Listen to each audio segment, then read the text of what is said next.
la concavidad hacia arriba o hacia abajo dependiendo del signo que ésta tenga, pues, ¿no? Ya, a ver. Si la segunda derivada es positivo, ¿sí? Para cualquier x de un intervalo abierto, entonces es cóncava hacia arriba, esta vez. Supongamos que este es el intervalo, ¿sí? El intervalo. Y en todo ese intervalo, para cualquier x, la segunda derivada siempre va a ser positivo. O sea que la concavidad va a ser hacia arriba, ¿ya? Hacia arriba. En todo caso, si la segunda derivada es negativo, entonces la concavidad va a ser hacia abajo, ¿cierto? Muy bien. En realidad, no es difícil darse cuenta de ese detalle, porque fíjense, cuando tú tienes la función cuadrática, ahí está, mira, listo, ¿no? Muy bien, entonces tú empiezas con la primera derivada, esto sería 2x, y luego con la segunda derivada, y esto sería 2, y aún más, esto siempre es mayor que 0 para todo x que pertenece a los reales, que es desde el menos infinito al más infinito, que es un intervalo abierto. ¿Se dan cuenta, no? Entonces quiere decir que esta gráfica, que vendría a ser la de acá, pero en todos los reales, como su derivada siempre es mayor que 0, entonces siempre va a ser cóncava hacia arriba, ¿no? Siempre va a ser cóncava hacia arriba. ¿Ya ven? A eso se refiere, ¿no? A eso se refiere. Bueno, en este caso ha sido en todo el dominio, pero hay ocasiones en que solamente queremos en una parte del dominio, ¿no? En un intervalo, ¿no? En un intervalo. ¿Ya? Muy bien. Entonces la concavidad se va a medir de acuerdo al signo de la derivada, ¿no? De acuerdo al signo de la derivada. Ya, excelente. Y ahora sí, como ya hemos podido hablar de la concavidad, entonces podemos definir lo que es un punto de inflexión, ¿correcto? Un punto de inflexión.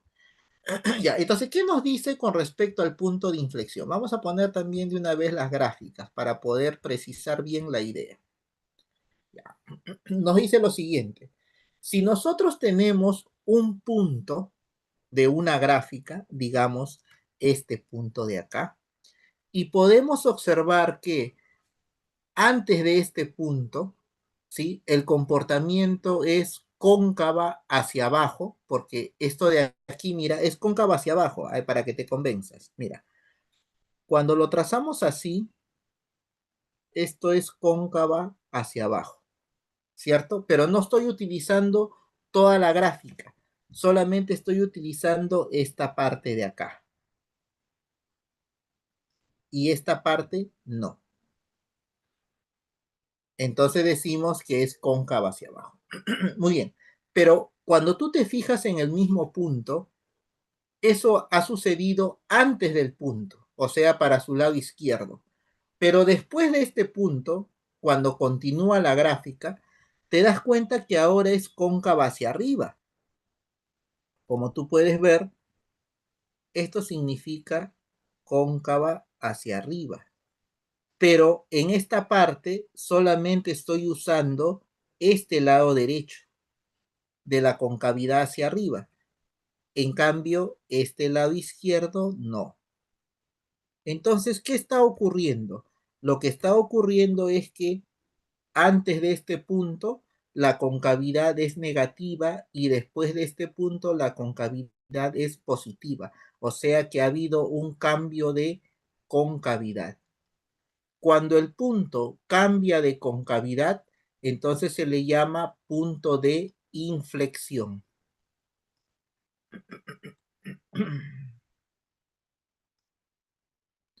Punto de inflexión.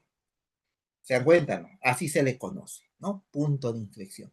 Cada vez que ese punto que está en la gráfica de la función, te das cuenta que la gráfica cambia de concavidad al pasar por ese punto, entonces se llama punto de inflexión. Lo mismo acá, mira, ve.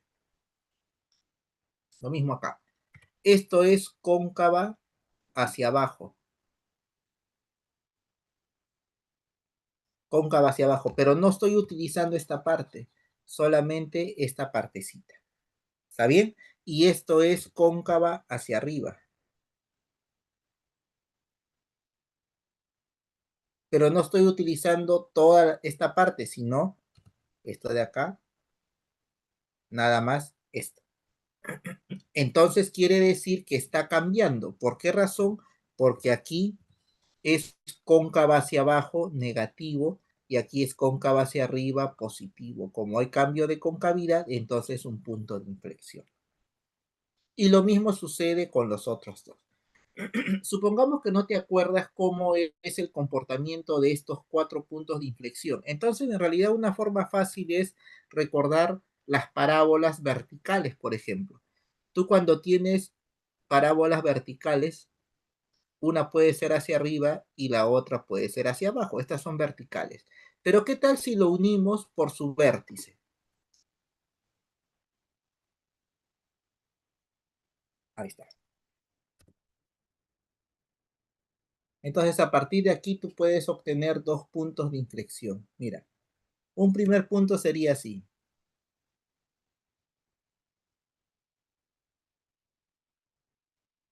Ahí está. Este punto de aquí vendría a ser este de acá, ¿correcto? Y acá hay otro punto de inflexión.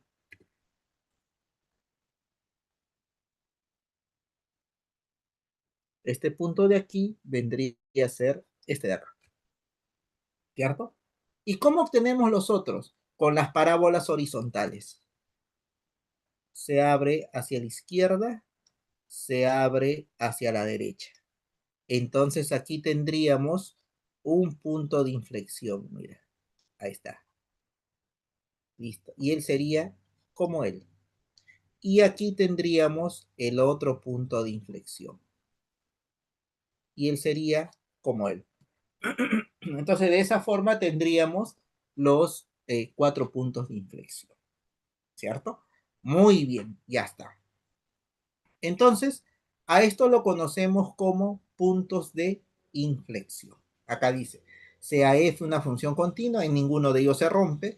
En C, si en el punto C la función cambia el sentido de su concavidad, se dice que este punto de coordenada C, f de C es un punto de inflexión. En ningún momento dice que C es un punto crítico, ¿ah? O un número crítico. No dice.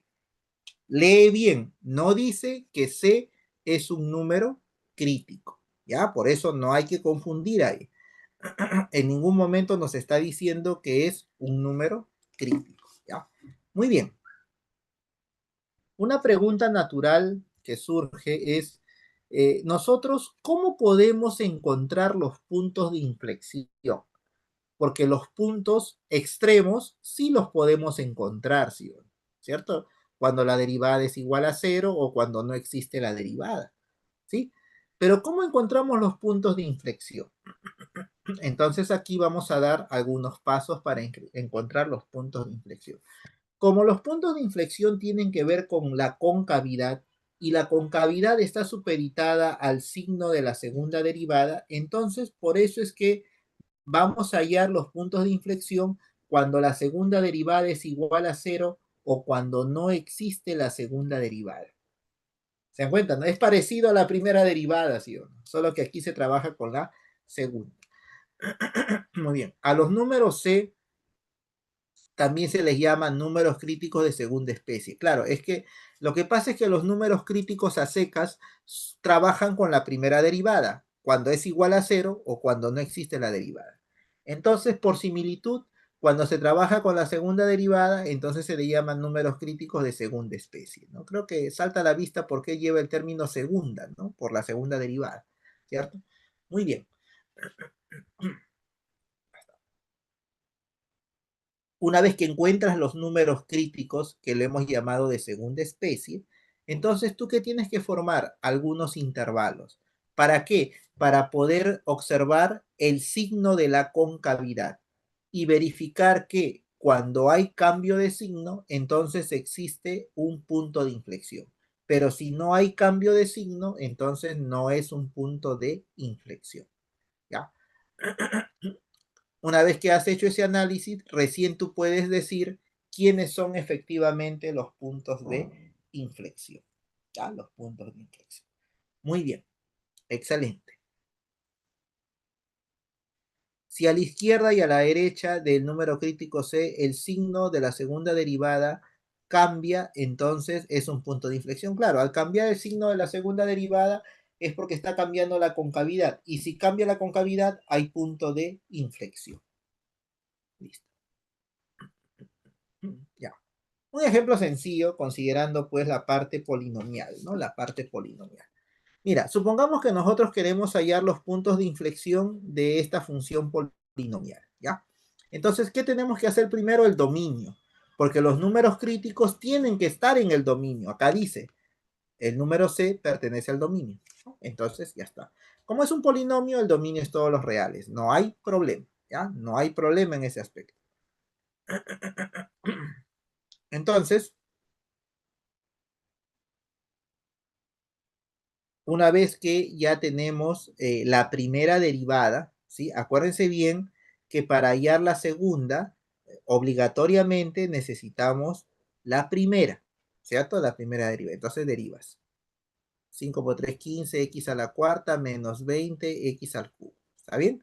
Y derivada de 1, 0, porque es constante. Calculas la segunda derivada, que es la que nos interesa. En este caso sería 60x al cubo menos 60x al cuadrado. ¿Correcto? Muy bien.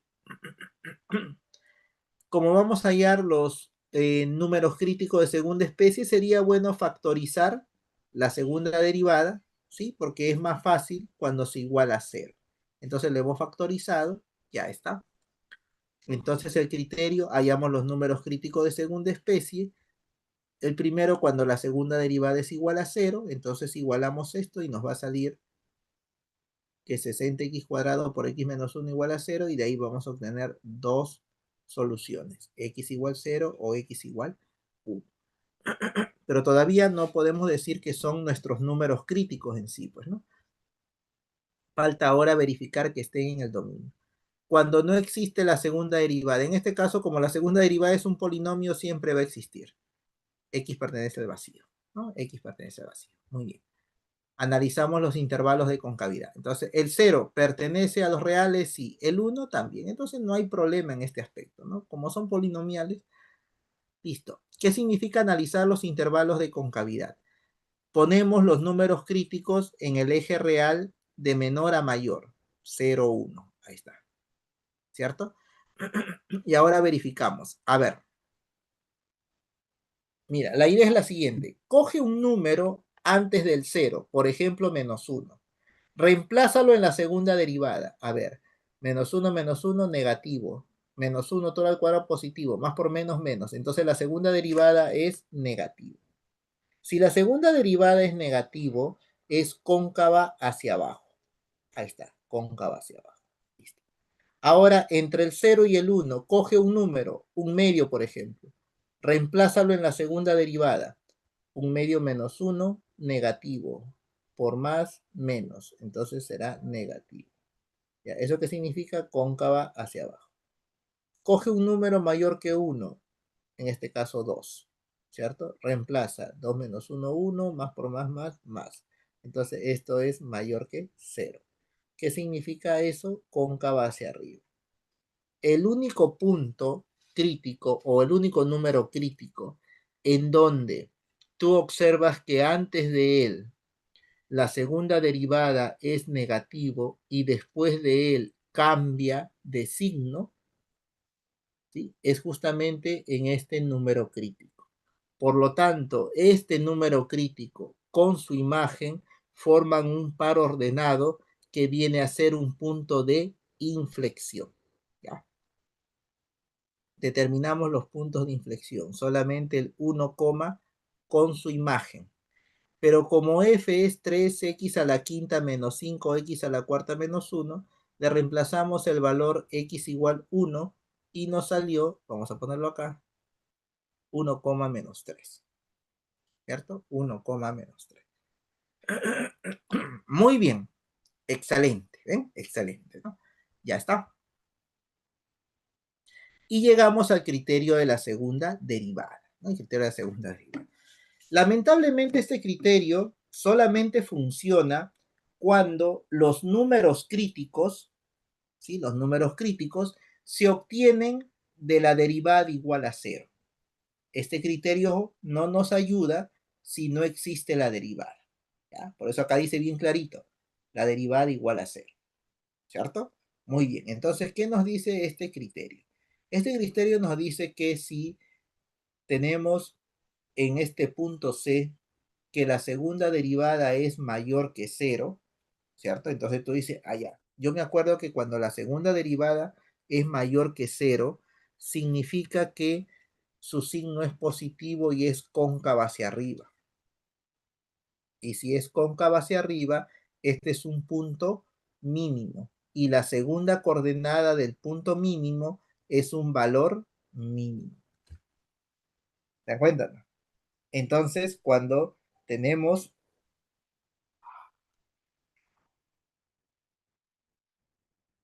que en este punto C, la segunda derivada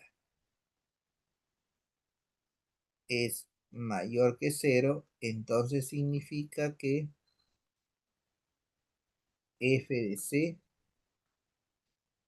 es un valor mínimo. Un valor mínimo. Es lo que dice acá, ¿no? Es un valor mínimo. ¿Te das cuenta?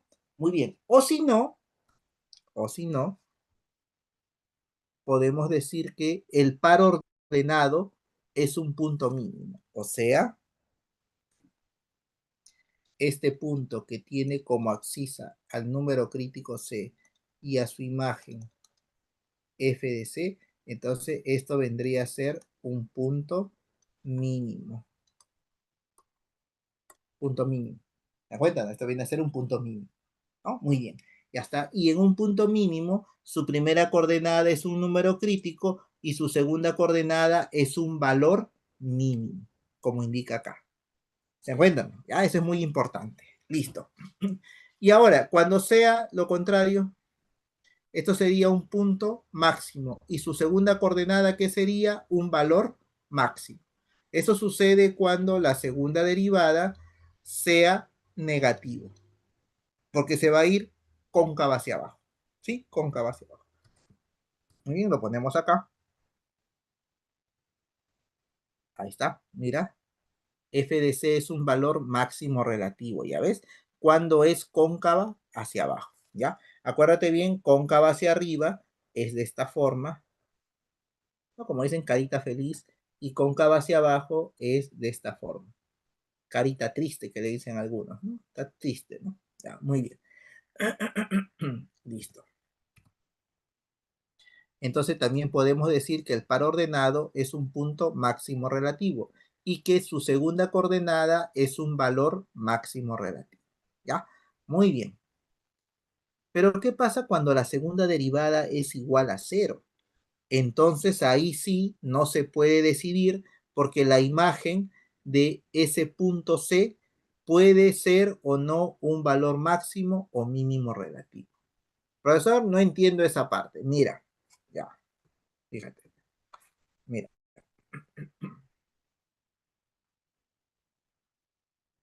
nos dice que qué pasa cuando la segunda derivada es igual a cero. Eso es lo que nos está diciendo. ¿Está bien? Ya, entonces vamos a poner tres casos. Ya. Por ejemplo, mira,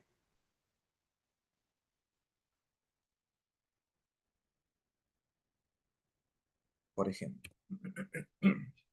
¿Qué tal si consideramos esta función, ¿no? F de x igual, no sé, pues x a la cuarta, ¿ya?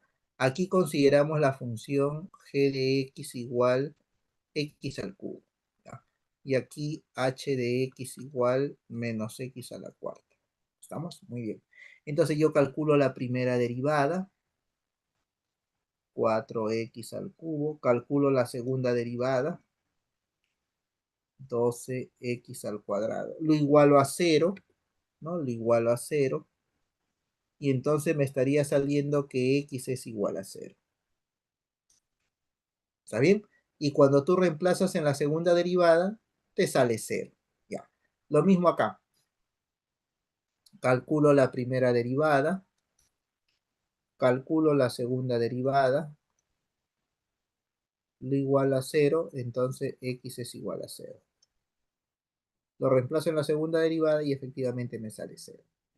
Ya, por último, aquí calculamos la primera derivada, calculamos la segunda derivada, ya está. Lo igualamos a cero, ¿sí? Lo igualamos a cero, entonces x es igual a cero. En todos ellos, cuando tú reemplazas el valor cero en la segunda derivada, para x te sale cero. En todos ellos, su segunda derivada es cero. Así como indica, ¿no?, esta nubecita. Pero ¿qué pasa si graficamos? ¿No? O sea, ¿qué pasa con la gráfica? ¿No? Esta gráfica de acá, más o menos, es así.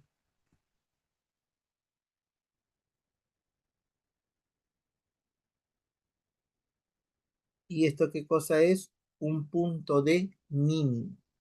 ¿Ya? ¿Qué pasa si graficamos esto de aquí? Ya está. Esta gráfica más o menos es así. ¿Está? ¿Y qué pasa si es esta gráfica? Entonces, esta gráfica más o menos es así.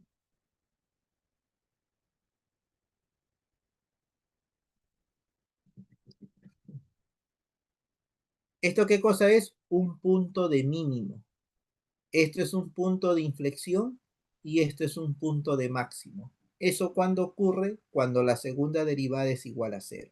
Entonces no puede decidir, no nos informa si hay un punto mínimo, un punto de inflexión o un punto máximo. No nos dice nada de eso. Por eso es que ahí hay que tener cuidado cuando la segunda derivada es igual a cero. No nos precisa en realidad, ¿no? No nos precisa, ¿ya? Muy bien. Esta vez puede ser o no un valor máximo o mínimo relativo, o ninguno de los dos, pues. ¿Se cuenta? Ya, eso es importantísimo. Llegamos a la última parte de los problemas de optimización. Ya. Los problemas de optimización en realidad ya algunos, al menos unas partes ya hemos visto cuando hemos hecho la modelación. Solo que ahora a ese modelo matemático le vamos a aplicar números críticos, criterio de la primera derivada o de la segunda para poderle darle solución, ¿no? Poder darle solución, ¿ya? Entonces los problemas de optimización, una pregunta interesante sería, ¿cómo resolver un problema de optimización? Entonces estamos pensando y básicamente lo vamos a hacer en 5 pasos, ¿ya? Primer paso, cuando sea apropiado, elabore una representación gráfica del problema y defina las variables de decisión, ¿no? Como lo hemos venido haciendo al momento de hacer el planteamiento de un modelo matemático, ¿ya? 2. Formule una función general para la cantidad que se quiere optimizar. Optimizar significa maximizar o minimizar, ¿ya? Esta función puede depender de más de una variable. A veces, cuando estamos haciendo un modelo matemático, le ponemos muchas variables. No está mal, se puede aceptar, pero va a llegar un momento en que, de acuerdo a las técnicas que usamos, es preferible que lo pongamos en función de una variable. Por eso es que el tercer paso dice lo siguiente, ¿no? Exprese la función del paso 2 como función de una sola variable, ¿sí o no? O sea, una sola variable independiente. Señale su restricción, que es parecido al dominio, solo que más restringido, más pequeño, por decirlo así. Señale su restricción y finalmente presente el modelo matemático, ¿no? Presente el modelo matemático, ¿ya? Una vez que ya está presentado el modelo matemático, nos interesa resolver el modelo matemático, ¿no? Mediante números críticos, ¿cierto? Criterio de la primera derivada, de la segunda derivada. Listo. Y por último, 5. Considerando los resultados obtenidos en el paso 4, responda a las preguntas formuladas en el enunciado del problema, ¿no? Cuando te dicen, pues, ¿no? ¿Cuál es eh, el máximo valor de producción? ¿No? El mínimo costo producido, ¿cierto? Preguntas de ese tipo, ¿no? Preguntas de ese tipo, ¿ya? Muy bien. Este es un ejemplo bastante común, inclusive se ve en los textos hasta en el internet, pero ahí viene el pero. Muchas veces no ponen la restricción, no lo ponen. Y yo la verdad no sé por qué no lo ponen, si es un modelo matemático. Tiene que estar la restricción, porque eso es como decir el dominio para que la función esté bien definida. Ya, por eso aquí se ha tomado ese ejemplo, pero lo más interesante es los pasos que tenemos que hacer para que el desarrollo sea bastante propicio, ¿no? Ideal, como debe ser. Que no se escapa nada, ¿no? Que no se escapa nada. Muy bien, solución. ¿Qué decía lo primero? Una representación gráfica y las variables de decisión. ¿Sí? Entonces nos dice que tenemos una porción rectangular de terreno adyacente a un río, usando a este como un lado del área cercada. Entonces, mira, acá tenemos el terreno, que es una porción rectangular, ¿cierto? ¿No? Muy bien. Este terreno se va a acercar, pero solamente considera estos lados verticales, que sería el ancho, y el largo, que sería y. El otro, que es paralelo a y, no se está considerando porque ahí tenemos que está adyacente a un río, ¿no? A un río, ya. Si no vamos a acercar lo que está adyacente al río, porque está el agua ahí, solamente vamos a acercar lo que está en tierra, entonces necesitamos saber cuánto nos va a costar, ¿sí? ¿No? ¿Cuánto nos va a costar para acercar cada uno de ellos? Y eso en el desarrollo del problema lo vamos a saber, porque aquí solamente por el momento estamos graficando nada más, ¿no? Graficando. Muy bien, ya lo grafiqué. Ahora pongo mis variables de decisión. X, ¿qué sería? Longitud del ancho en pies. ¿Por qué le ponemos pies? Porque por aquí menciona, ¿no? $5 por pie instalado, o sea que la longitud son pies, ¿ya? Muy bien. Y Y, longitud de largo en pies, ¿no? Entonces esto sería el ancho, esto sería el largo. Conociendo esos dos, podemos hallar el área del terreno, ¿no? El área del terreno, ¿ya? Excelente. Función general a optimizar. Recuerda que es una función en donde puede haber varias variables, ¿cierto? Cuando decimos una función a optimizar, normalmente en el problema nos dicen quién es la función que vamos a optimizar. ¿Cómo nos damos cuenta cuando por ahí en algún momento aparece la palabra maximizar, minimizar? ¿Cierto? Que esto sea máximo o que esto sea mínimo. Cuando aparecen esas palabras, entonces eso se llama función a optimizar, ¿ya? En las dos últimas líneas de la aplicación dice, encuentre las dimensiones del área máxima. Entonces, ¿quién es máxima? El área. ¿Eso qué significa? Que el área es la función que vamos a optimizar. ¿Se dan cuenta, no? Entonces, una vez que tú ubicas la función que vas a optimizar, que es el área, automáticamente necesitamos una fórmula que relacione lo que vamos a optimizar, que es el área, con lo que necesitamos para calcular esa área. Y para calcular esa área, como es rectangular, solamente necesitamos la medida de la base por la altura, o también, en otras palabras, la medida de largo por el ancho, ¿verdad? Muy bien. Entonces, la función general a optimizar es la función área del terreno. El área del terreno. ¿A qué es igual el área del terreno? Como es un área rectangular, vendría a ser base por altura, ¿cierto? Base por altura, ¿no?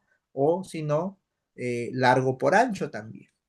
Y el largo vendría a ser y el ancho vendría a ser X, ¿no? Que representa la longitud, ¿no? En pies. Entonces, multiplicando área de rectángulo, largo por ancho, X por Y. Ya está. Excelente. Pero tú te das cuenta que esta función depende de dos variables, X y Y. Y nosotros estamos trabajando solamente con funciones que dependen de una variable, ¿no? Nada más de una variable. ¿Eso qué significa? Que en el tercer paso, sí o sí, la función debe estar en términos de una sola variable, o bien con respecto a X o bien con respecto a Y. Bueno, nos dice que los $3.000 que disponemos lo vamos a utilizar en este caso para cercar, ¿no? Cercar el terreno, ¿ya?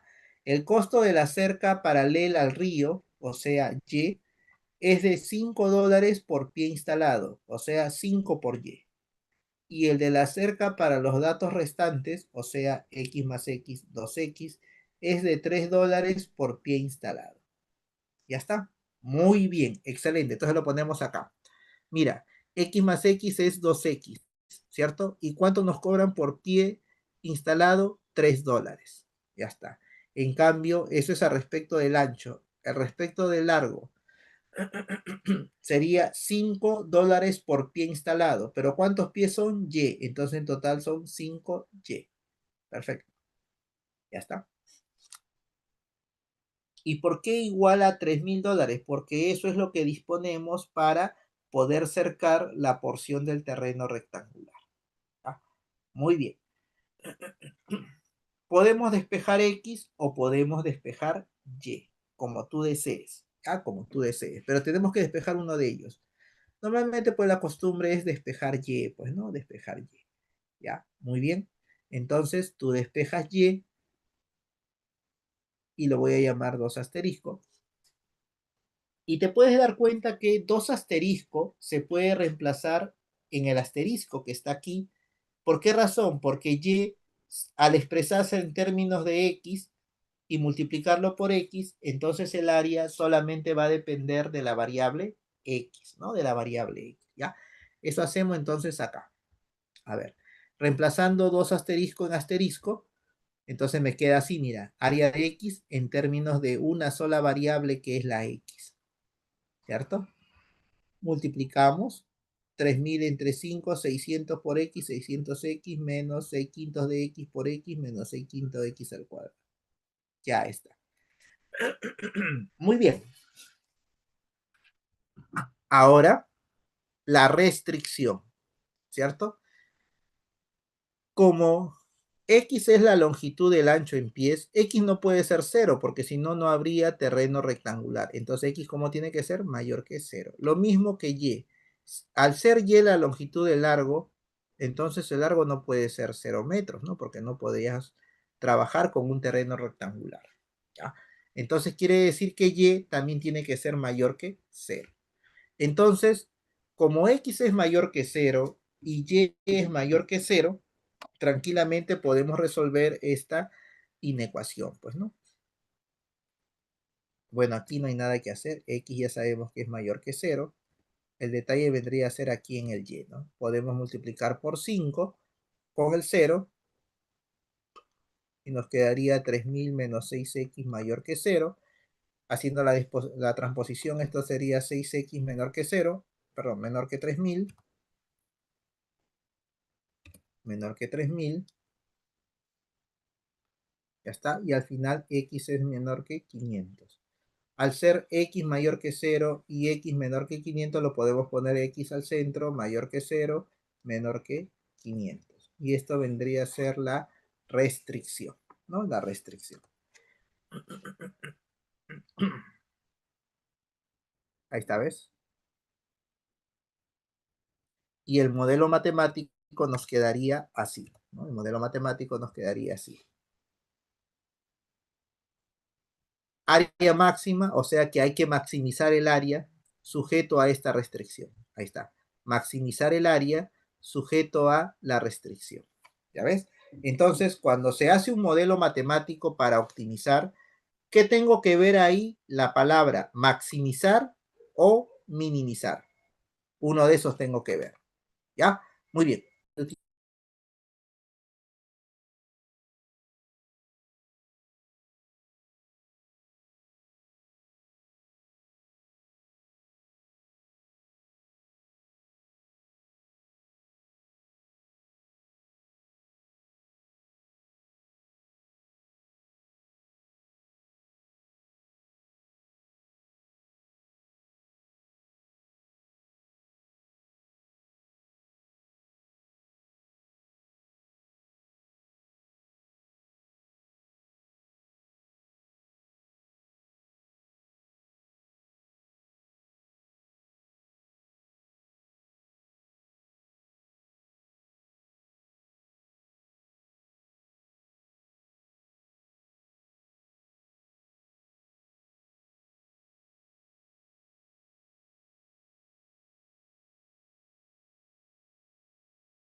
Y ahora sí.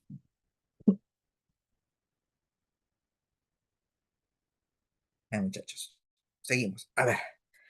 Entonces decía que en un modelo matemático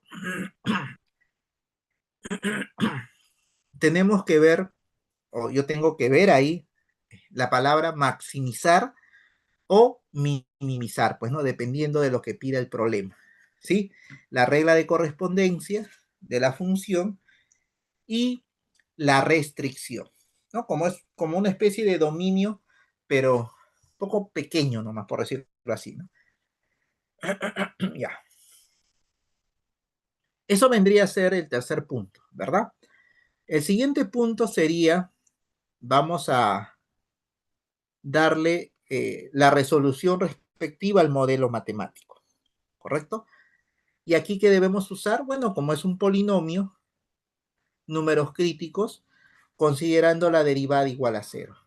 Por eso es que derivas 600, ¿no? Porque si aquí tengo 600x, su derivada es 600, menos derivada de x cuadrado sería 2x multiplicado por 6 quintos, 12 quintos de x. ¿Correcto? Muy bien, ya está.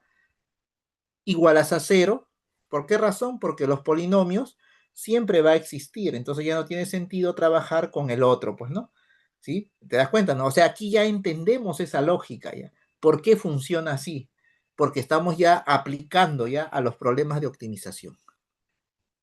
Solamente tenemos un número crítico, 250. Muy bien. Como es un polinomio, podemos utilizar la segunda derivada porque está facilito.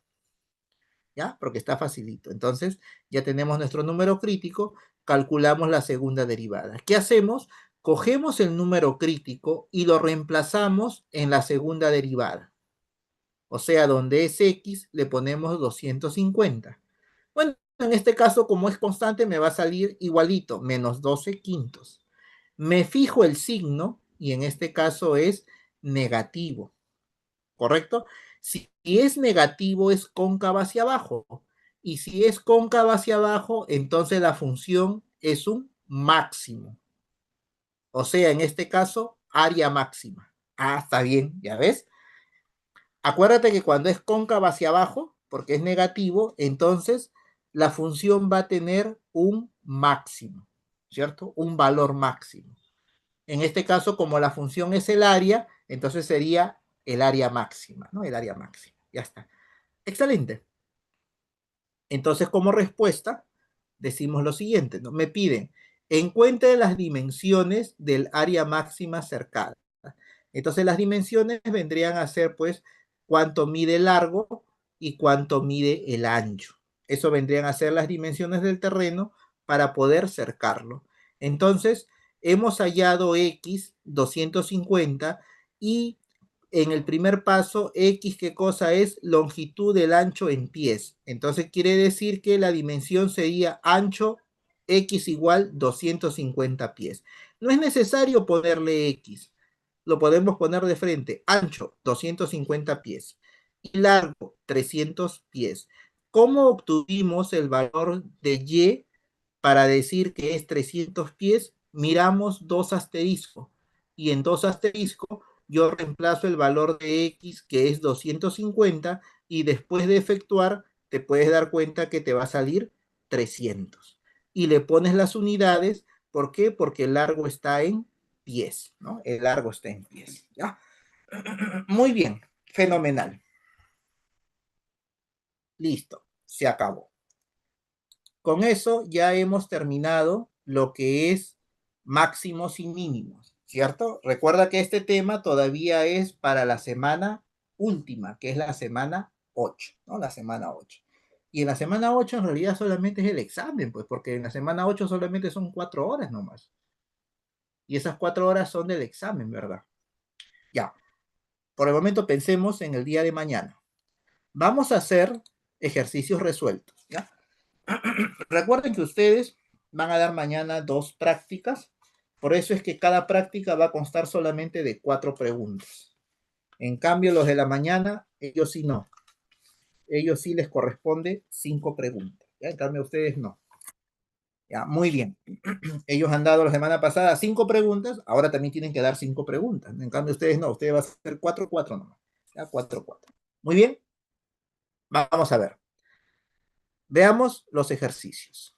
A ver.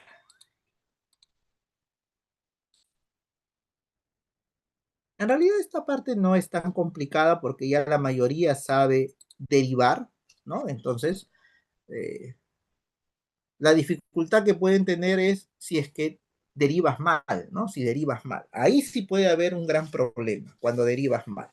Muy bien. Entonces vamos a comenzar con este problema. Nos dice así. Dice, justificando analíticamente, o sea, tengo que utilizar la definición, algún teorema, un corolario, ¿no? Qué sé yo. Me dicen, determine si es verdadero o falso cada proposición. ¿Ya? Eso es lo que me está diciendo. Muy bien. Entonces, esto vino en el 2025-2. Mira, en el 2025-2 vino esto, ¿ya? Veamos. Nos dice, si el diferencial de esta función es cero, entonces la función es cero. Si yo estoy seguro que eso es verdadero, tengo que utilizar un teorema, ¿no? Una proposición, una fórmula, qué sé yo. Pero si a mí me da una espina por ahí y me dice, no, esto es falso. Entonces, si es falso, solamente necesito usar un contraejemplo. ¿Y qué significa usar un contraejemplo? Significa que voy a crear un valor particular que cumpla la hipótesis y lo que yo voy a probar es que no cumpla la tesis. Eso se llama contraejemplo. Pero hay otros estudiantes que son la muerte. Más bien, ¿qué es lo que hacen? Hacen que se cumpla la tesis y me demuestran que falla la hipótesis. Jóvenes, eso no es contraejemplo. El contraejemplo es haciendo que la tesis sea verdadera, yo demuestro que la conclusión es falsa. Ese es un contraejemplo. Y se utiliza un caso particular. Al menos uno por ahí debo encontrar que falle la conclusión. ¿Ya? Muy bien. Entonces vamos a ponerlo acá. Veamos. Ponemos acá resolución.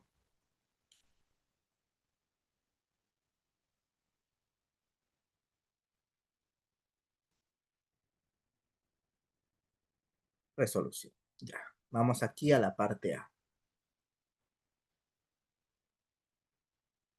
Me dice verdadero o falso. Muy bien, entonces yo veo más o menos, ahí digo, de acuerdo a lo que he entendido en el tema de diferenciales, esto de aquí va a ser falso. Entonces, cómo demuestro analíticamente? Con un contraejemplo. Entonces aquí voy a poner contraejemplo.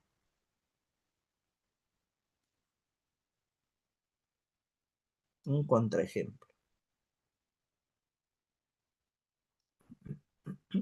Miro la hipótesis y a esta hipótesis le voy a dar un valor particular. En este caso, sería una regla de correspondencia particular, ¿sí o no? Porque me está hablando de f de x, ¿no? Me está hablando de f de x. Entonces aquí le ponemos, sea f de x igual. Tú razonas así y dices, cuando uno va a diferenciar, uno utiliza la derivada.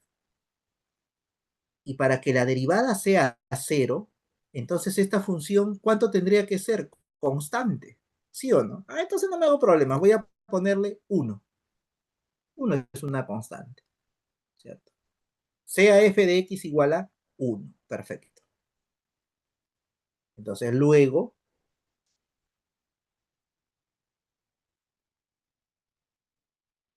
ya está. Luego, muy bien. Ahora sí, me voy a la proposición. ¿Qué dice la proposición? La proposición dice lo siguiente. Si yo calculo el diferencial de f de x, Si yo calculo el diferencial de f de x y lo voy a calcular, esto es la derivada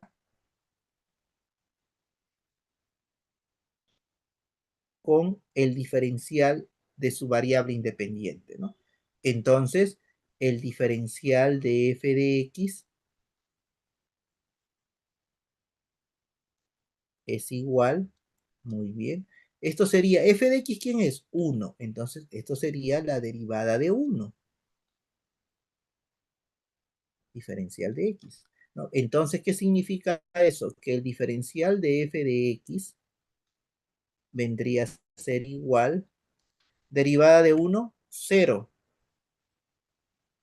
con el diferencial de x. Y 0 por este diferencial de x va a ser 0. Entonces, como tú puedes ver,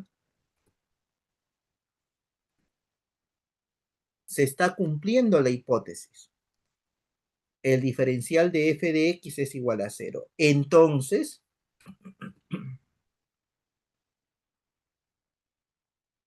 aquí es donde voy a dar la contra. Entonces me está diciendo, tu conclusión es f de x. Ah, ya, muy bien. Mi conclusión es f de x. Pero ¿quién es f de x? F de x es 1. Esa es mi conclusión. Pero acá me dice, no, te tiene que salir 0. Entonces yo pongo acá, 1 es diferente de 0. ¿Qué significa eso? Que habiendo encontrado una función cuyo diferencial es 0, entonces esa función no es 0. A mí me ha salido que esa función es 1 y 1 es diferente de 0. Ya le di la contra. Entonces quiere decir que la respuesta es falso. Respuesta. Esta proposición no es correcta. Falso.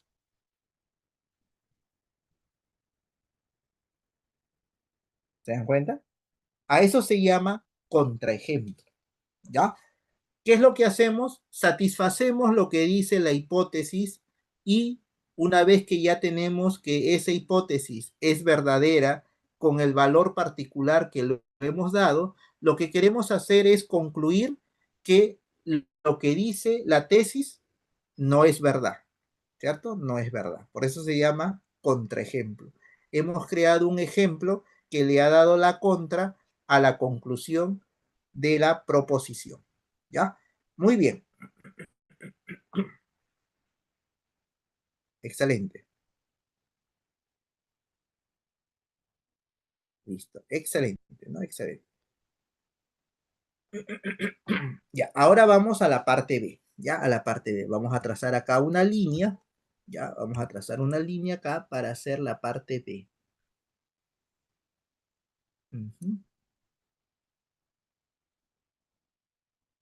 Ya está. La parte B.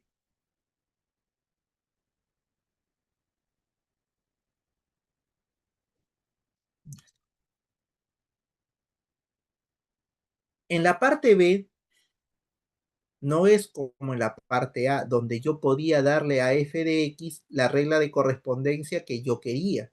Yo le he dado como regla de correspondencia una constante. En cambio, aquí no.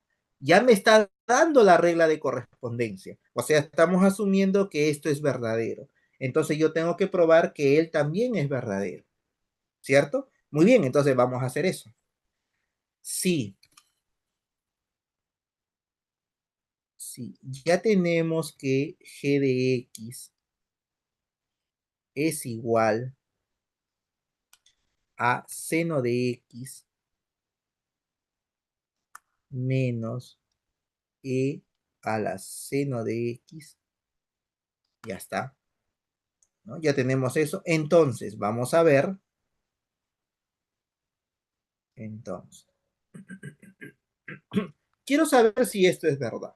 Entonces, ¿qué hago? Elijo uno de los extremos y trato de comprobar que me salga el otro. ¿Se dan cuenta? Esa es una forma. O si no, elijo de los dos extremos y al final debo llegar a una igualdad, lo cual me va a indicar que es verdadero. ¿Ya? Sea como fuere, yo tengo que probar, pues, de alguna de esas dos formas, que efectivamente esto es igual a cero o diferente de cero. ¿Ya? Muy bien. Entonces, voy a elegir el lado izquierdo y voy a comprobar si me sale el lado derecho. ¿Está bien? ¿Ya? Entonces, decimos de diferencial de G. Primero voy a hallar el diferencial general. ¿Estamos? Listo. Y luego, después que tengo el diferencial general, lo voy a evaluar en 5pi y voy a ver si me sale cero. ¿Ya? Entonces tenemos el diferencial general. Perfecto. Esto es igual. Tú ya sabes por definición. Es la derivada de la función con el diferencial de su variable independiente. Ya está. Esto es igual.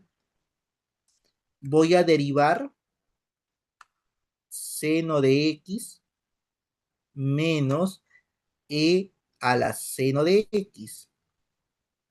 Esto lo voy a derivar. Y aquí con el diferencial de x, ¿no? Listo. Eso es lo que voy a hacer. ¿Está bien?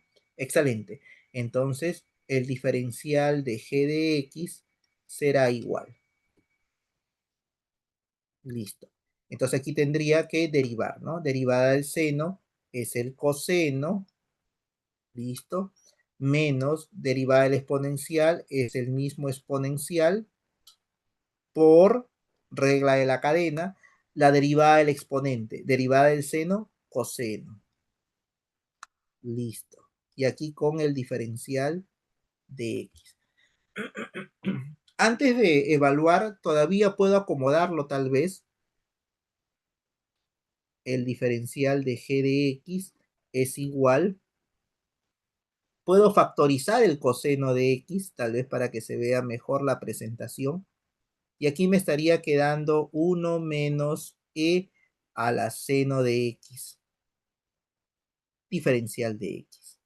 Ya está. Ahora sí, lo ponemos acá, evaluando,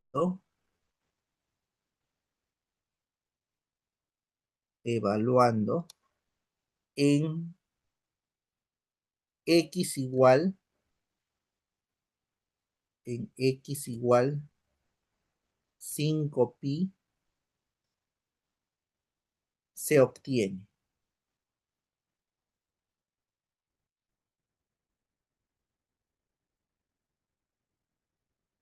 Ya está. Entonces, evaluamos. Bueno, evaluamos.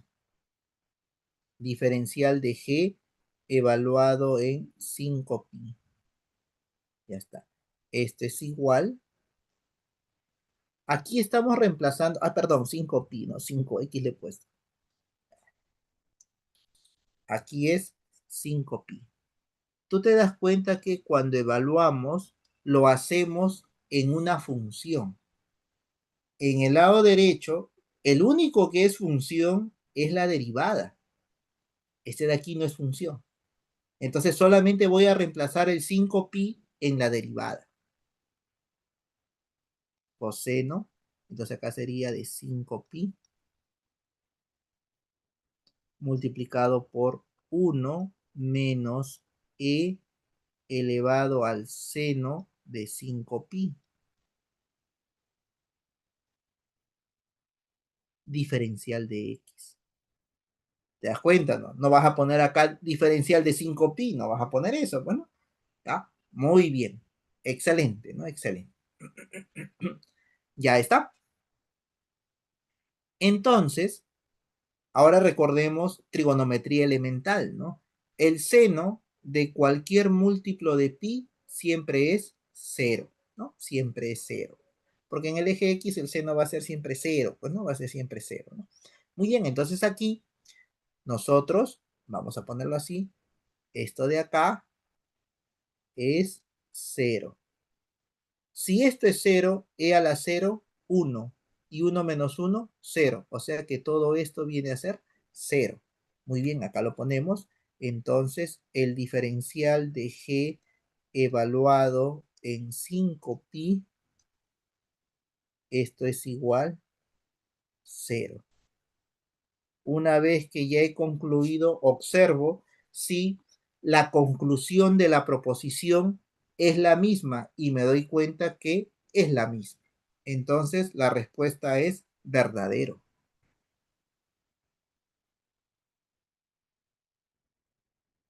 Respuesta verdadero.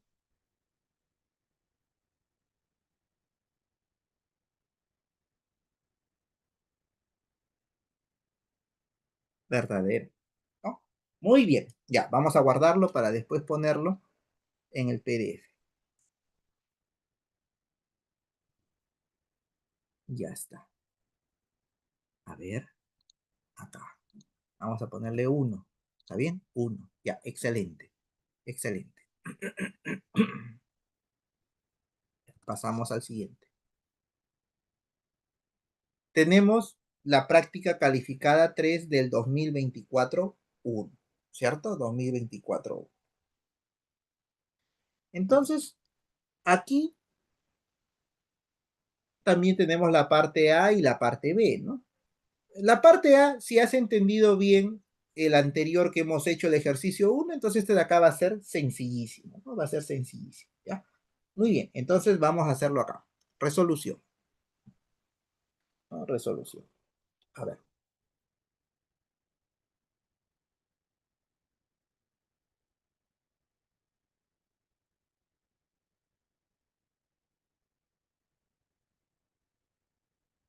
Ya. Aquí vamos a poner la parte A.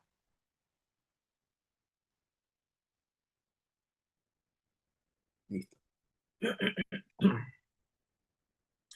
Entonces, en este caso nos dice que el diferencial de esta función es 3x cuadrado diferencial de x y el diferencial de esta función es 0. Entonces se cumple que f de 0 más g de 0 es igual a 0. Fíjate que acá f de x tendría que ser una función que cuando yo lo derivo me sale 3x cuadrado. Y tú te das cuenta que hay muchas funciones que cumplen esa condición.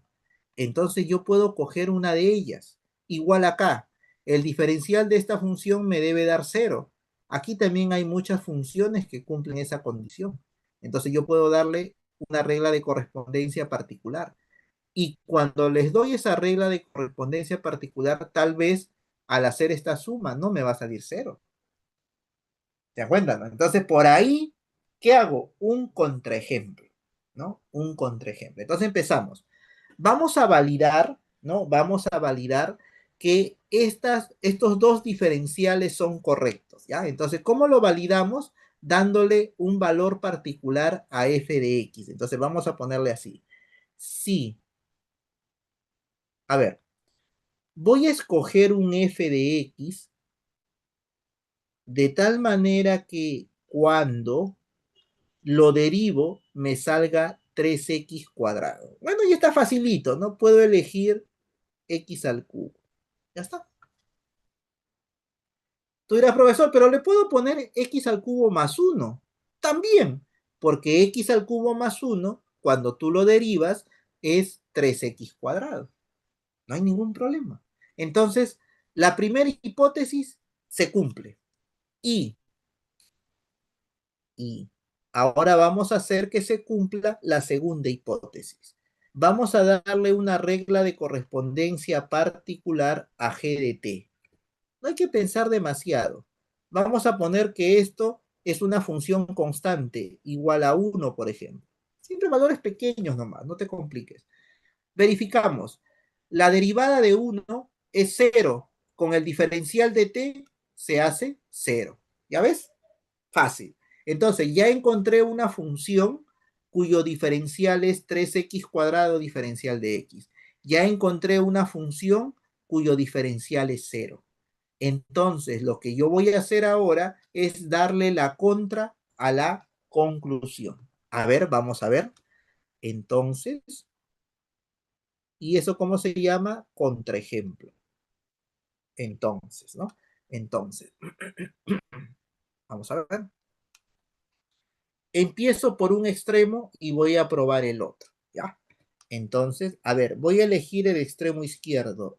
F de 0 más G de 0 es igual, listo.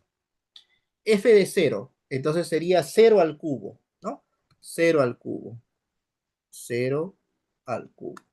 Más G de 0. Esto sería 0, pero como es constante, sigue siendo el mismo valor constante. Muy bien. Lo igualamos, no, perdón, lo resolvemos y esto sería 0 más 1, 1. Luego comparamos con la conclusión que nos da el problema y notamos que hay una contradicción, porque 1 es totalmente diferente de 0. Entonces la respuesta es falso. Respuesta falso.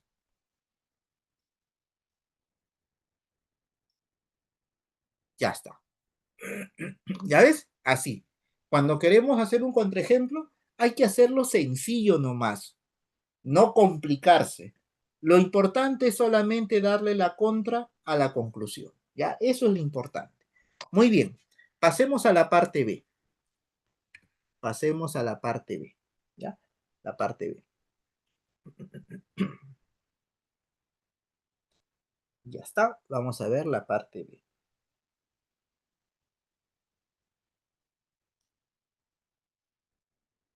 Ya está.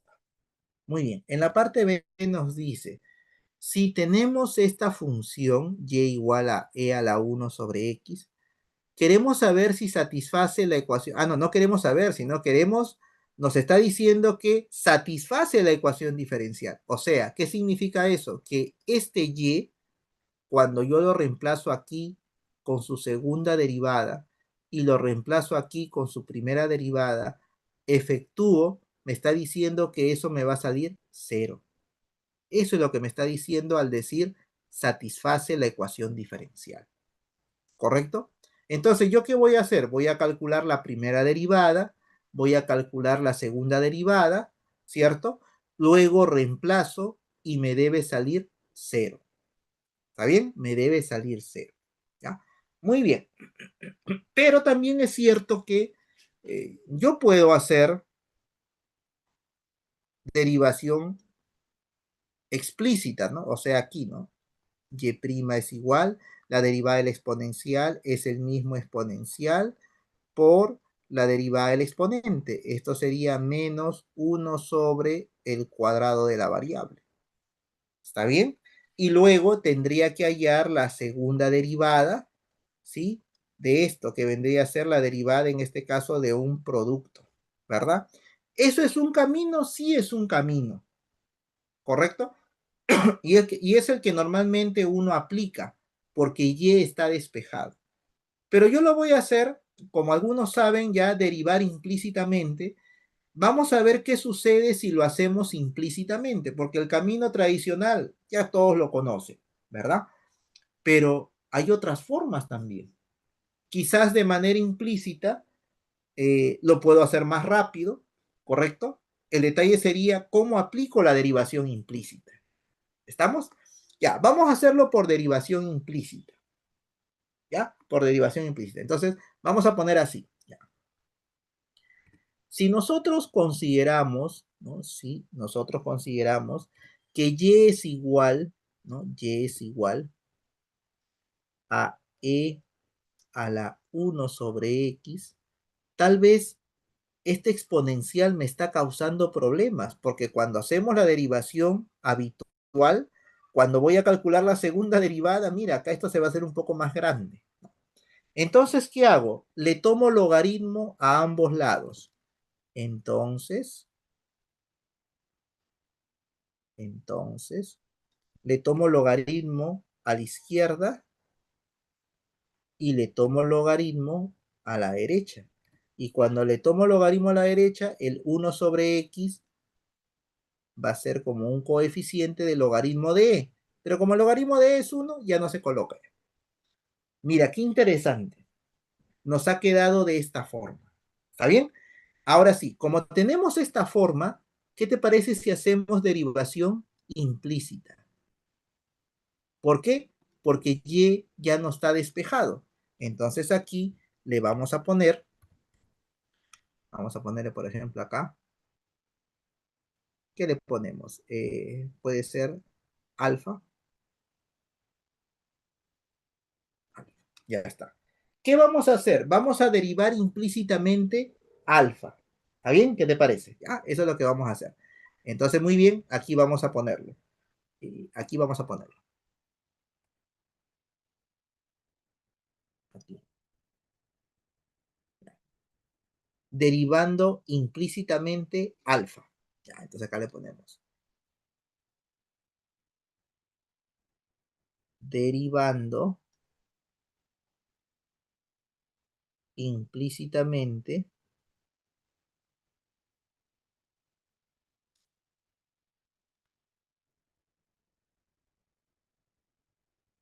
Ya está. Derivando implícitamente alfa.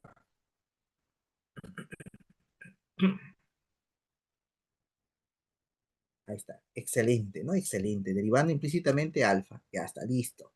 Fenomenal. Ahí está. Entonces derivamos, ¿no? Derivamos. Ya está, derivamos. Derivas. La derivada del logaritmo, tú sabes que es una fracción donde en el denominador ponemos el argumento y arriba la derivada del argumento. Y'. Acuérdate que y es como si fuera el u, ¿no? Como si fuera el u. Ya está. Y esto es igual, ¿no? Y esto es igual.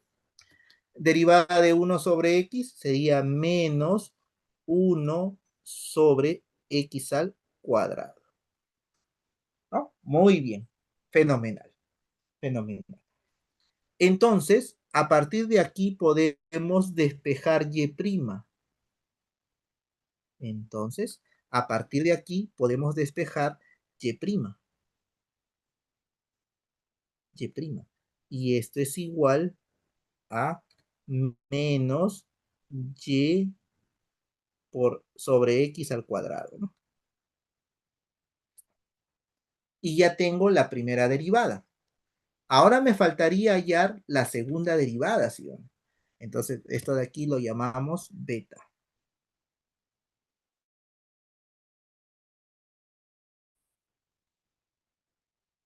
Para hallar la segunda derivada, ¿no? Para hallar la segunda derivada, entonces nuevamente tengo que derivar implícitamente beta, ¿no? Porque aquí sería la segunda derivada y aquí nuevamente derivo, ¿ya? Muy bien, entonces vamos a ponerlo acá para poder hallar la segunda derivada. Entonces le ponemos derivando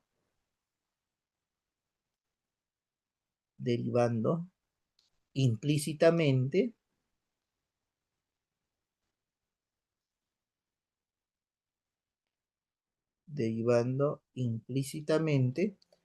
beta, ¿no? Beta. Listo. Derivando implícitamente beta. Ya está, ya. Entonces, tú derivas nomás, ¿no? Con tranquilidad. Ya está. Al derivar, ¿qué vamos a obtener? La segunda derivada, pues, ¿no? Entonces acá le ponemos segunda, derivamos esto, segunda derivada. Listo. Este es igual, menos, esto es la derivada de un cociente. Y tú sabes que la derivada de un cociente es la propiedad número 4. Por eso es importante que tú recuerdes tus propiedades, ya eso sí. Derivada del primero por el segundo, menos el primero por la derivada del segundo, 2x, sobre el segundo al cuadrado, o sea, x a la cuarta, ¿no? X a la cuarta, ¿ya? Muy bien, x a la cuarta. Excelente, ¿no? Excelente, ya está. Entonces, solamente nos quedaría, ¿no? Solamente nos quedaría reemplazar la segunda derivada acá, la primera derivada en esta parte, efectuar y observar si nos sale cero. ¿no? Observar si nos sale 0. Eso es lo que nos estaría faltando, ¿ya? Muy bien. Entonces, vamos a hacer eso. Mira, un consejo. Tú te das cuenta que Y', ¿no?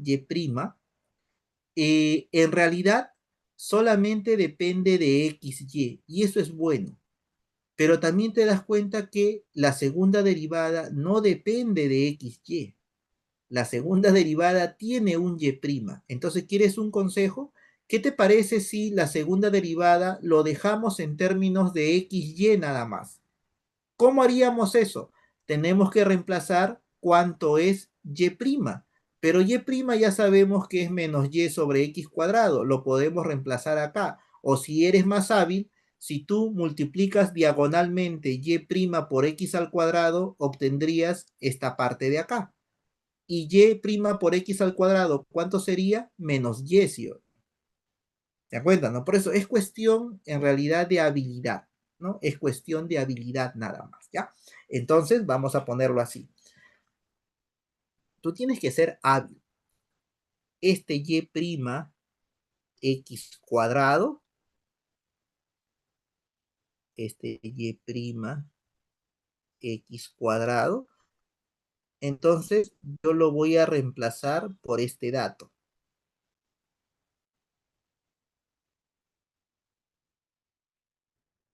Ya tengo este Y' y lo que yo voy a hacer es reemplazarlo acá. Mira, acá lo voy a reemplazar.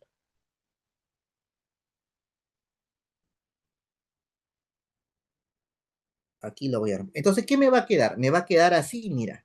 Me va a quedar que la segunda derivada es igual.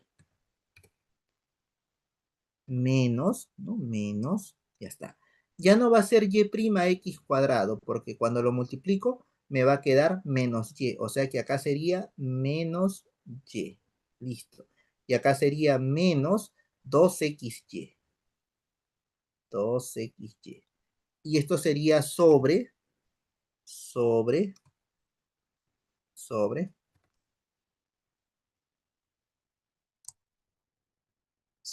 X a la cuarta. ¿Está bien? X a la cuarta. Listo. X a la cuarta. Ya, pero ¿esto a qué es igual? Esto es igual, menos por menos por menos más. O sea que podemos factorizar Y, mira, podemos factorizar y aquí me estaría quedando 2X más 1, ¿no? 2X más 1 sobre X a la cuarta, mira, qué interesante. Sobre X a la cuarta, ¿no? X a la cuarta. Ya está. Entonces ahora voy a poner una línea acá para poder continuar con la parte B.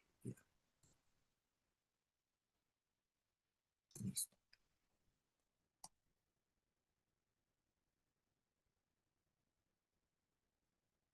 Ya está.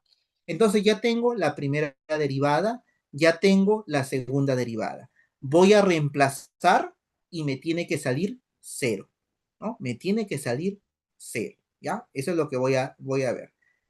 Luego reemplazamos. Luego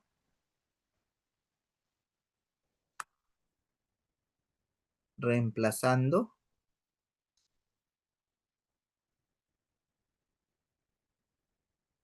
luego reemplazando, ya está. Muy bien, entonces, ¿qué haces? Coges un extremo, por ejemplo, el extremo izquierdo, ¿ya? Entonces, el extremo izquierdo nos dice que tenemos x cuadrado por la segunda derivada, más, aquí tenemos 2x más 1 por y', y esto es igual, ¿no? Y esto es igual.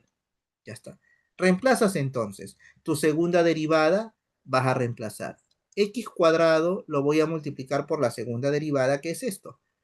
Por y 2x más 1 sobre x a la cuarta, ¿no? Sobre x a la cuarta. Y ya está. y le voy a sumar 2x más 1, todo ello multiplicado por y', ¿no? Pero y' es menos y sobre x al cuadrado.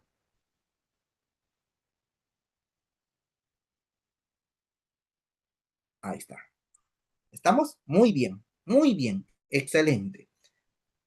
Ahora, esto sería igual, ¿no? Esto sería igual, voy a ponerlo acá. Si nosotros cancelamos, ¿no? Cancelamos, ahí está, mira. Entonces aquí nos estaría quedando y por 2x más 1 sobre x al cuadrado, ¿verdad? Sobre x al cuadrado. Muy bien.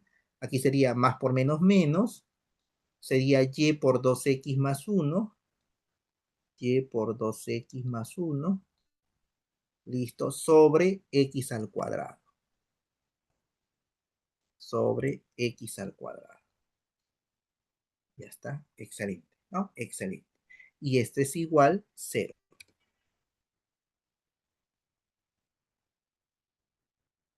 Y efectivamente, si este lado inicial lo ponemos aquí a la misma altura del 0, te darás cuenta que es la misma ecuación diferencial que tenemos en la conclusión.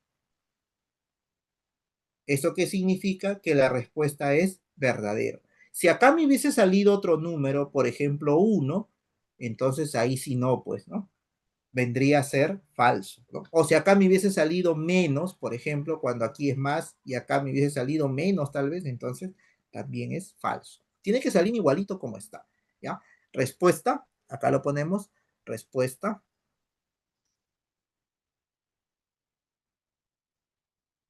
respuesta, verdadero,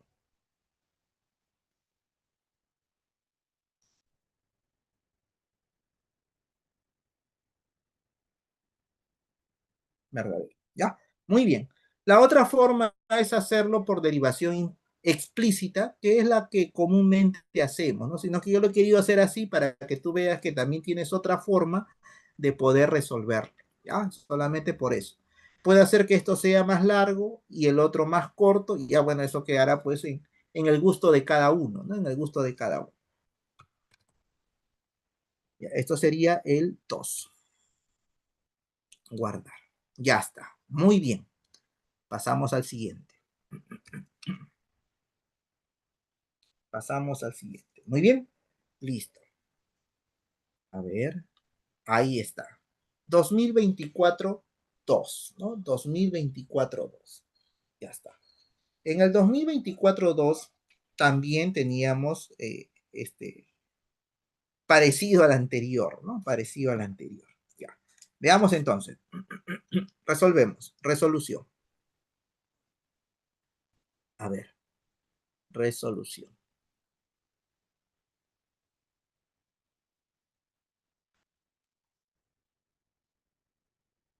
Resolución. Ya. Veamos. La parte A, ¿no? La parte A.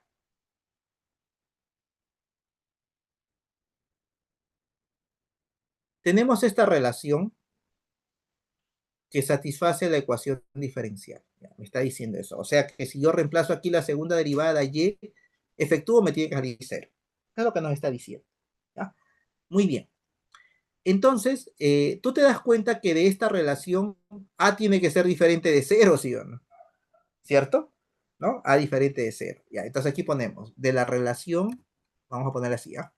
De la relación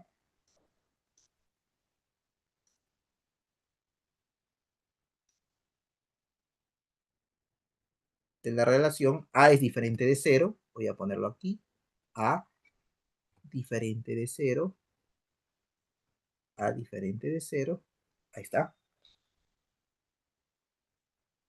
y, y te das cuenta que podemos despejar Y, ¿sí o no? ¿Sí? Podemos despejar Y. para que sea explícito. Ya está. Pasa a multiplicar y esto sería coseno hiperbólico de x sobre a. ¿Está bien? Ya está. Excelente, ¿no? Excelente. Entonces luego,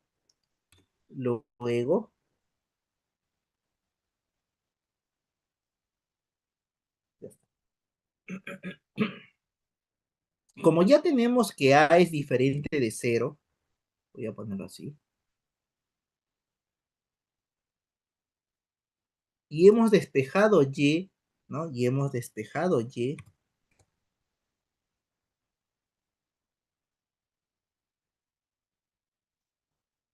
nos damos cuenta que necesitamos, aparte de y, la segunda derivada, ¿ya? Entonces vamos a calcular aquí la primera derivada, ¿ya? Calculamos aquí la primera derivada. Luego, entonces aquí voy a calcular la primera derivada, y'. Entonces lo hacemos de manera explícita, como nosotros sabemos, ¿no? En este caso a, que es un coeficiente, no se deriva, solamente se deriva la función que lo acompaña, que sería el coseno hiperbólico. Entonces, derivada del coseno hiperbólico sería seno hiperbólico de x sobre a, multiplicado por la derivada del argumento, derivada de x, 1 sobre a. Hablando del seno hiperbólico, ahora que me acuerdo, fue de este turno, porque en la tarde entrego sus evaluaciones de ustedes. En la evaluación anterior, yo no sé por qué razón hasta 2 y 3 estudiantes me han puesto que la derivada del arco seno es el arco coseno. Yo la verdad que me he quedado asombrado. Sinceramente hablando, yo no sé dónde habrán visto eso. Que la derivada del arco seno, no, perdón, del arco seno es el arco coseno. Sinceramente, jóvenes, me sentí decepcionado. 3 estudiantes, ni siquiera uno. No, no, no, esas cosas no se pueden permitir, lamentablemente, ¿no? Yo no sé cómo darás después tus exámenes, ¿no? Si estás pensando que la derivada del arco seno es arco coseno, ¿cómo es posible eso? Dios mío, pero bueno, esto es igual, esto es igual. Al decir que A es diferente de 0, entonces tranquilamente nosotros podemos simplificar. Fíjate, ¿verdad? Y nos estaría quedando que y' sería igual a seno hiperbólico de x sobre a. Entonces esto sería seno hiperbólico de x sobre a nada más. Según lo que necesitamos es la segunda derivada, entonces ahora calculo la segunda derivada, pues, ¿no? Calculo la segunda derivada. Entonces aquí ponemos segunda derivada. Y esto es igual, ya está. Derivamos el seno hiperbólico. Y eso vendría a ser coseno hiperbólico, pues, ¿no?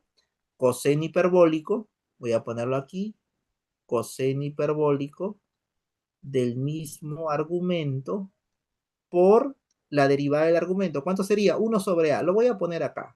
1 sobre a. Ya está. Eso vendría a ser la segunda derivada. ¿Está bien? Entonces, si ya tenemos y tenemos la segunda derivada, mira, acá está la segunda derivada, aunque sí, la segunda derivada acá está. Entonces ya tenemos estos dos, ya podemos reemplazar para ver si efectivamente nos va a salir 0. ¿Se dan cuenta, no? ¿No? Entonces, reemplazando, vamos a reemplazando, reemplazando,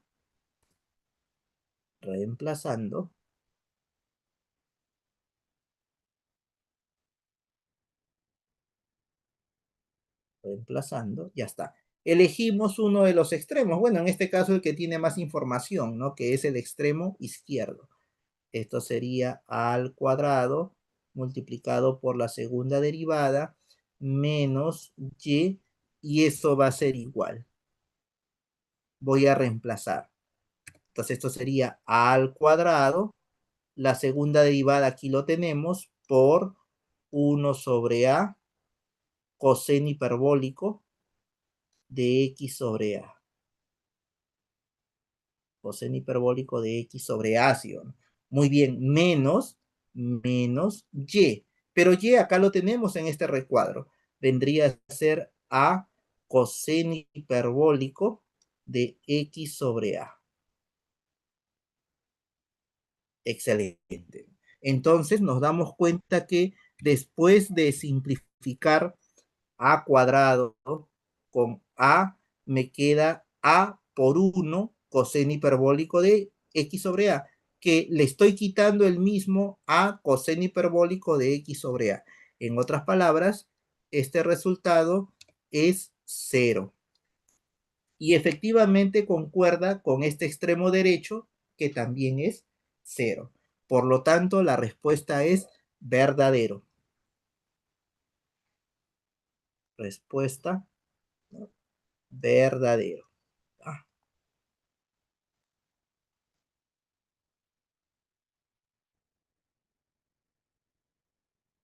verdadero. Muy bien. Acá vamos a poner una línea para continuar con la parte B. Ya está. Muy bien. Entonces aquí le ponemos la parte B.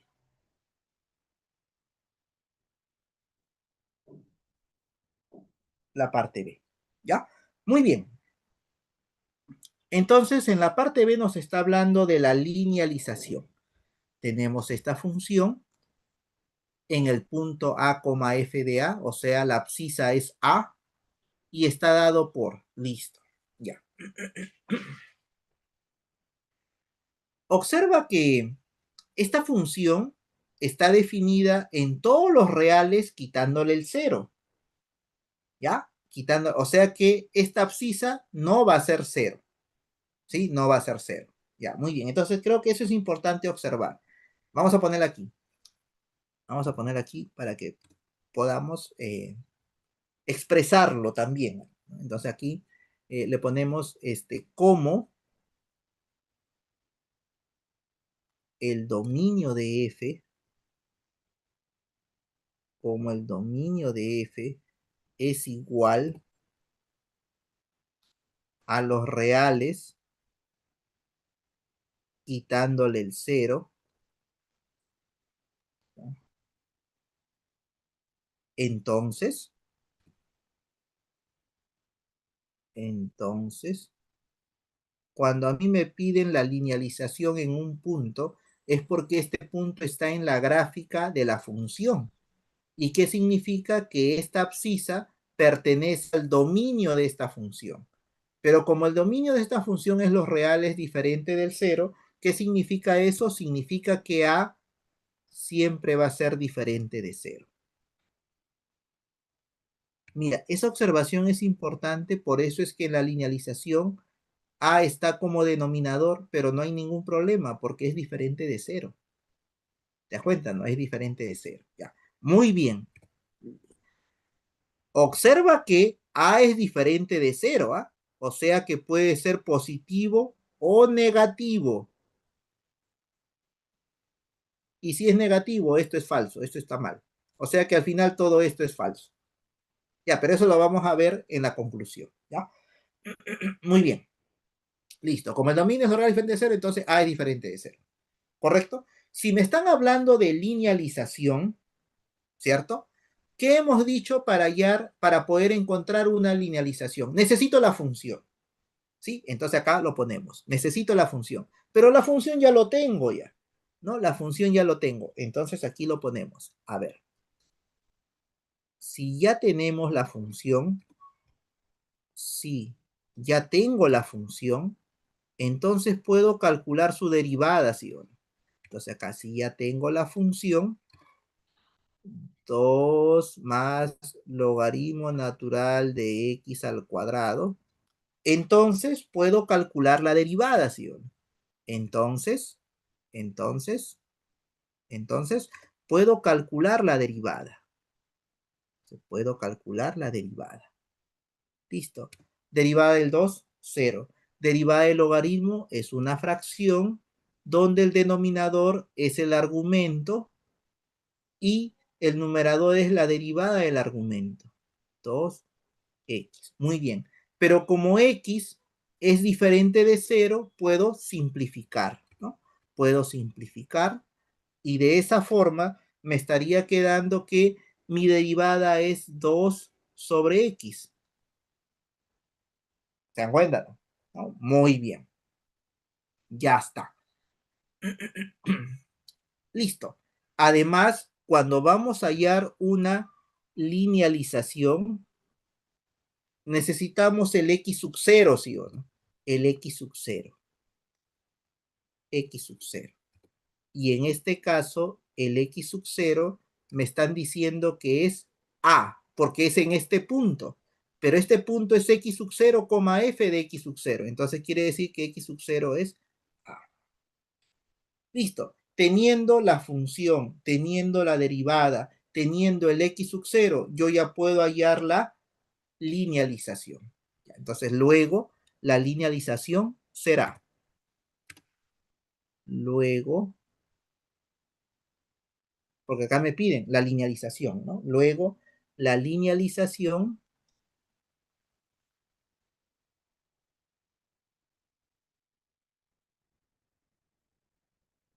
luego la linealización es, ya está. Vamos a hallar la linealización. Linealización en X. Tú sabes que esto es el f de X sub 0, pero X sub 0, ¿cuánto vale? A. Más la derivada en X sub 0, pero X sub 0 vale A. Muy bien. Multiplicado por X menos X sub 0, en este caso, X menos A. Excelente, ¿no? Excelente. Entonces reemplazamos. Nada más reemplaza, ¿ves? Sencillo. Esto es igual f de a, ¿no? Entonces nos vamos a la regla de correspondencia de la función y donde es x le ponemos a. Esto sería 2 más logaritmo natural de a al cuadrado. Muy bien.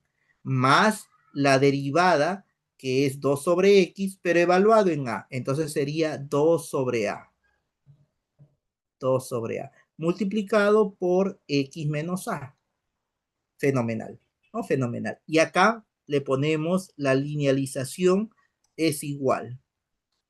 Esto sería 2 más, aplicamos la propiedad del sombrerito, esto es 2 logaritmo natural del valor absoluto de A, más, multiplicamos, esto sería 2x sobre A, ¿no? O 2a sobre 2a multiplicado por x. Ya está. Menos, multiplicamos y se cancela a porque a es diferente de 0 y nos queda simplemente 2. Puedes apreciar que aquí 2 menos 2 se simplifica y nos estaría quedando simplemente que la linealización es, puedo factorizar el 2 y aquí me queda x sobre a más, al factorizar el 2 me queda logaritmo natural del valor absoluto de a. Y cuando tú miras la conclusión, te das con la sorpresa que no es igual a esta expresión, porque a esta expresión le falta el valor absoluto. Fíjate que a es diferente de 0, o sea que a puede ser negativo. El logaritmo de un negativo no existe. Lo correcto es el logaritmo del valor absoluto de a, ¿no? Del valor absoluto de a. Muy bien. Ya está. Entonces la respuesta es falso, ¿no? La respuesta es falso. Vamos a ponerlo acá. Respuesta.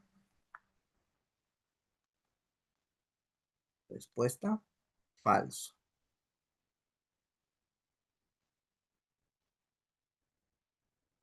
Ya está. Algunos no me ponen verdadero o falso y le estoy quitando punto. ¿Eh? Yo tengo que ver si acá me está pidiendo determine si es verdadero o falso.